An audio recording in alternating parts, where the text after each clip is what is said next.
In today's video, I'm going to teach you how to cancel a Hostinger subscription.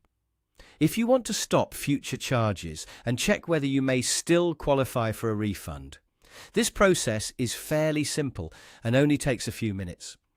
I'll walk you through it clearly so you know exactly where to go and what to look for inside your account. To begin, open your Hostinger account and sign in. Once you're logged in, take a moment to make sure you're on the main account dashboard. This is where you can access your account settings, billing details, and subscription options. From there, click on your profile. You'll usually find this in the upper area of the account interface. Opening your profile menu gives you access to the account management sections you'll need for this process. Next, click on Billing.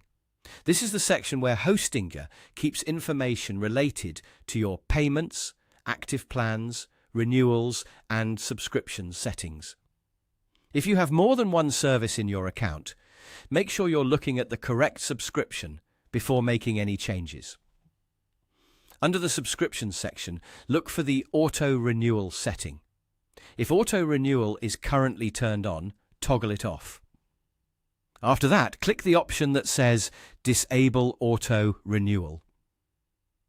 This step is important because it prevents the subscription from renewing automatically at the next billing date. Keep in mind that turning off auto renewal usually does not immediately delete your hosting plan. It typically means your service will remain active until the current billing period ends. Once that is done, the next step is to check whether your subscription is still covered under Hostinger's refund policy. To do this, click Ask AI within the platform and type in the word refund. This should help you get guidance based on your account status and the service you purchased. Carefully review the response and follow the prompts shown on your screen. These prompts are important because refund eligibility can depend on factors such as how long ago the subscription was purchased and the type of product attached to your account. Following the on-screen instructions will help you move through the request correctly. As you go through the process, read each confirmation message carefully before submitting anything.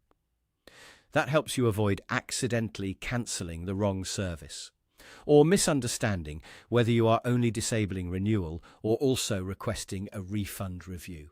And that's it. Once you've turned off auto renewal and checked your refund eligibility through Ask AI, you've completed the cancellation process outlined here.